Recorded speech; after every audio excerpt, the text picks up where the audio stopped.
काल श्रावण महिन्यातील दुसरा दिवस म्हणजेच पहिला श्रावणी शनिवार म्हणून शनी मंदिरात जाण्याचं ठरवलं. ते आमच्या घरापासून 25-26 किलोमीटर दूर असेल.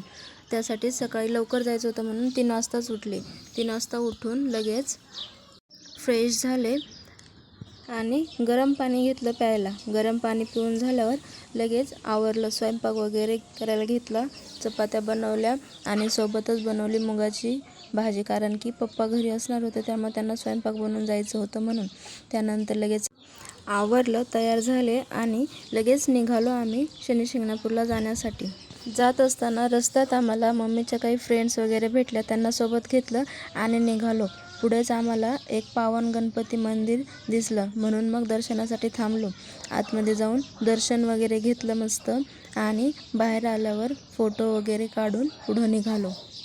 पुढे आम्हाला माऊली प्रसाद हे हॉटेल दिसलं. तिथं खूप मस्त असं शिल्प तयार केलेलं होतं.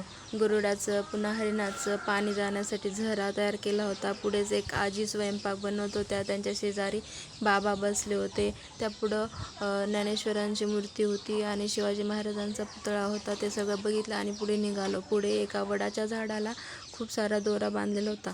जो नवरा एका जन्मातच नको नकोसा होतो, तोच 7 जन्म भेटो अशी अपेक्षा म्हणून.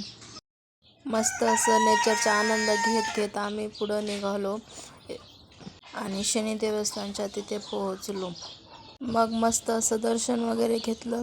जास्त गर्दी नसल्यामुळं दर्शन पण व्यवस्थित झाले आमचे. पुढे पूर्ण मंदिर वगैरे बघितलं, सगळं फिरलो वगैरे, फोटोज वगैरे काढले, व्हिडिओज वगैरे काढले आणि खूप भारी वाटलं शनी देवाला जाऊन. थँक्यू.